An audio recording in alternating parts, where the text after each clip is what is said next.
Hello hello guys, what's up, welcome back to another video. आज हम बनाने जा रहे हैं ब्लैक क्लोवर के पहले सीजन का एपिसोड 2 का एक्सप्लेनेशन।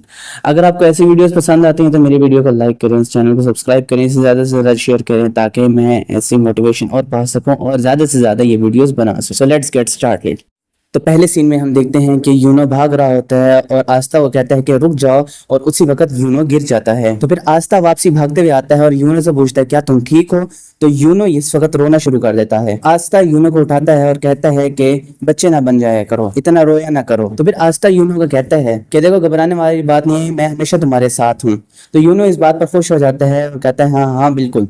तो फिर आस्था कहता है कि हमारा इंतजार किया जा रहा है चोटी के ऊपर। तो ये दोनों उसी तरफ चल पड़ते हैं। फिर हम देखते हैं कि सारे बच्चे दरख्त के नीचे बैठे होते हैं सिस्टर लिली के साथ, और यूनो कहता है कि ये तो बहुत टेस्टी है। और आस्था कहता है कि सिस्टर लिली, ये तो आपने कमाल की बनाई है, अब आप मेरे से शादी कर लें। तो सिस्टर लिली कहती है कि ये फादर ने बनाई है, मैंने नहीं, तुम मेरी बजाय उनके साथ शादी कर लो। हमारा आस्था यहाँ पर परेशान हो जाता है कि आखिर वो मर्द से कैसे शादी कर सकता है। तो यहाँ पर वो कहता है कि मैं मर्द से शादी नहीं करना चाहता बल्कि आपके साथ शादी करना चाहता हूँ। और पीछे से यूनो कहता है कि ये कभी नहीं हो सकता क्योंकि सिस्टर लिली नन है। तो आस्था कहता है कि मैं कभी हार नहीं मानूंगा, कभी तो ये हाँ कहेगी। तो यूनो कहता है ठीक है, तुम्हारी मर्जी। तो और फिर हम सुनते हैं कि सिस्टर लिली स्टोरी बता रही होती हैं और कहती हैं कि ये दुनिया डार्कनेस के अंदर चली गई थी और वो डीमन पूरी दुनिया को तबाह कर ही चुका था। और फिर सिस्टर लिली बताती हैं कि एक जादूगर आया और उसने उस डीमन को हराया और इस दुनिया में वापस रोशनी की लहर दौड़ पड़ी और उसको जादुई बादशाह कहने शुरू कर दिया, यानी कि विजिट की, और सारे खुशी खुशी रहना शुरू हो गए। और फिर सीन शिफ्ट होता है और हम देखते हैं कि आस्था, यूनो और सिस्टर लिली उसी स्कल के सामने खड़े होते हैं और आस्था पूछता है कि इस वक्त भी एक विजिट किंग मौजूद है ना। तो सिस्टर लिली कहती है कि हाँ। तो सिस्टर लिली कहती है कि हर दौर का विजिट किंग गुजरा है और बहुत स्ट्रॉन्गेस्ट विजिट किंग भी गुजरे हैं, और वो कहती है कि विजिट किंग की ताकत की वजह से ही क्लोवर किंगडम अभी तक बचा हुआ है और इतना शांत और सुकून भरा है। तो आस्था कहता है क्या वाकई इतना इंपॉर्टेंट होता है विजिट किंग। तो सिस्टर लिली कहती है कि हाँ, दूसरे नंबर पर, क्योंकि पहले नंबर पर वहां का किंग है जो कि बिल्कुल ही फारिग है। तो आस्था कहता है कि ये तय हो गया कि अब मैं बनूंगा विजिट किंग। तो सिस्टर इसकी बात सुन के शॉक हो जाती हैं और ये कहता है कि सिस्टर क्या हुआ। तो कहती है मैं बहुत खुश हूँ तुम्हारे लिए कि तुम ऐसा सोचते हो। तो आस्था कहता है आखिर उसने डीमन को हराया है तो वो बहुत ज्यादा ताकतवर होगा और बहुत ज्यादा कूल होगा, इसी वजह से मैं विजिट किंग बनना चाहता हूँ। कहते हैं ये सही नहीं है कि बंदा नए कपड़े पहने और अच्छा अच्छा खाना खाए और पेट भर के खाना खाए। और वो कहता है कि मैं इस टूटे फूटे चर्च को भी बनवाऊंगा और एक बेहतरीन फैंसी चर्च बनवाऊंगा। तो आस्था कहता है मैं आपको भी एक लग्जरियस लाइफ दूंगा। तो सिस्टर कहती है कि क्या बात है तुम्हारी, क्या तुम्हें ऐसा नहीं लगता यूनो। तो यूनो कहते हैं कि बिल्कुल। तो आस्था कहता है कि मैं विजिट किंग बनूंगा और उसके बाद आप मेरे से शादी कर लीजिएगा।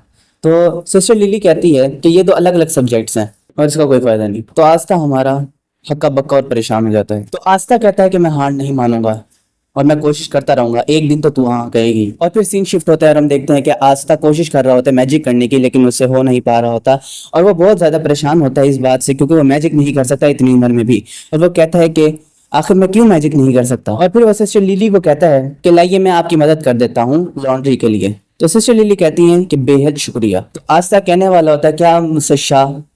तो सिस्टर लिली कहती है कि नहीं। तो कहता है शादी। तो सिस्टर लिली कहती है कि बिल्कुल नहीं। कहते करेंगी। तो सिस्टर लिली कहती हैं कि कभी नहीं। तो यहाँ पर हमारा आस्था रोना शुरू हो जाता है बच्चों की तरह क्योंकि वो है एक बच्चा। फिर हम देखते हैं कि यूनो नैश को लेकर आ रहा होता है और वो दोनों इकट्ठे ही रोना शुरू कर देते हैं। और नीचे जो लड़की होती है वो कहती है कि यूनो तुम तो ना रहो इसके साथ। तो यूनो कहता है कि ये बच्चा मुझे दे दो, मैं इसे संभालता हूँ, तुम उसे तो चुप ही नहीं हो रहा और मुसलसल रोता जा रहा है। आखिर मैंने विजिट किंग बनना है तो ये काम मेरे लिए बच्चों का खेल है। और नैश उसके हाथ में आते ही उसको दौरे पड़ जाते हैं और वो इधर उधर होना शुरू हो जाता है। जैसे ही वो सिस्टर लिली की गोद में आता है वैसे ही नैश चुप हो जाता है। तो उसी वक्त चर्च के फादर आता है और वो कहता है कि मुझे एक लड़का चाहिए जो मेरा खत दूसरे विलेज तक पहुंचा सके। और फादर कहता है ये लेटर मैंने विलेज के चीफ तक पहुंचाना है, तो क्या यूनो तुम मेरा ये काम कर दोगे। आस्था जो साइड पर खड़ा होता है वो कह रहा होता है कि मैं उसको बहुत अफसोस होता है। तो यूनो कहता है आखिर मैं ही क्यों। तो फादर कहता है कि ये बहुत इंपॉर्टेंट लेटर है और अगर मैं इसे आस्था को दे दूं तो काम खराब हो जाएगा। वो कहता है कि मेरा विलेज के चीफ से मिलना बहुत जरूरी है ताकि वो हमें खाना और पानी सर्दियों का दे सकें। तो आस्था कहता है तुम्हारी जगह मैं चला जाता हूँ। तो यूनो कहता है कि कोई बात नहीं, फादर ने मुझे कहा ये काम करने के लिए तो मैं करूंगा। तो आस्था कहता है कि पक्की बात है। तो यूनो कहता है कि हाँ हाँ मैं जल्दी आ रहा हूँ बस, और वो वहां से चला जाता है। तो लड़की आस्था को कहती है कि अभी काफी सारा काम रह गया लकड़ियों का, वैसे भी तुम्हें मैजिक करना नहीं आता तो कोई ताकत का काम ही कर लूं। तो आस्था कहता है कि आखिर तुमने क्या किया है आज? और आस्था कहता है क्या तुमने वो काम कर लिया है जो तुम्हें फादर ने कहा था?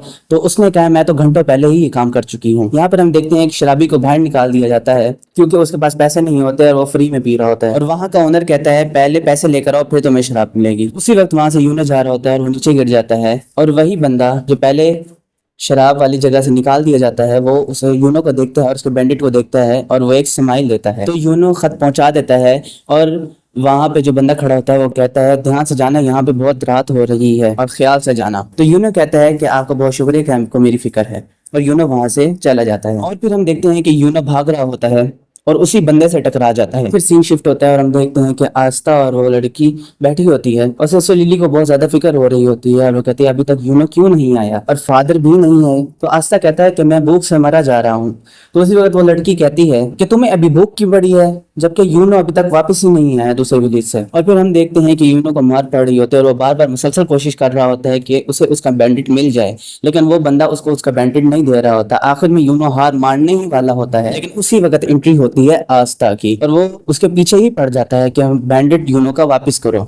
और वो जितनी भी मार खा रहा होता है आस्था, लेकिन हार नहीं मान रहा होता और यही कह रहा होता है कि मैंने अभी हार नहीं मानी और मैंने अभी हार नहीं मानी। तो वो बंदा आस्था की डेडिकेशन को देखकर उससे डर जाता है, वो वहां से चला जाता है और यूनो को उसका बैंडिट वापस कर देता है। तो यूनो आस्था के पास आता है और कहता है मुझे माफ कर देना, मैं तुम्हारी मदद नहीं कर सका। तो आस्था कहता है कि परेशान होने वाली कोई बात नहीं है, मैंने तुम्हें हमेशा कहा है कि मैं हमेशा तुम्हारे लिए खड़ा हूँ। अब फिर हम देखते हैं कि सीन शिफ्ट होता है और पीछे से विलेन की आवाज आ रही होती है, ये कौन सी ग्रिम वॉर है? मेरी चेन्स ने तुम्हारे अंदर जादू महसूस नहीं किया, आखिर तुम्हें ये ग्रिम वॉर और ये स्वॉर्ड कैसे मिल गई? और विलेन आस्था को कहता है कि आखिर तुम हो क्या? और फिर हम देखते हैं कि रेव जी अपनी चेन से उसके ऊपर अटैक करता है और आस्था उसकी चेन्स को काट के रख देता है। और आस्था बहुत तेजी से आगे बढ़ता है और अपनी तलवार को उसकी तरफ बढ़ा रहा रहता है, कहता है कि मैं कभी हार नहीं मानूंगा और मैं विजिट किंग बन के रहूंगा चाहे मेरे अंदर जादुई ताकतें नहीं है। रेफ जी दूर जाकर दीवार के अंदर लगता है और वहां पर उसका मैजिक और वहां पर उसका भुरकस निकल जाता है। और फिर हम देखते हैं कि सीन शिफ्ट होता है और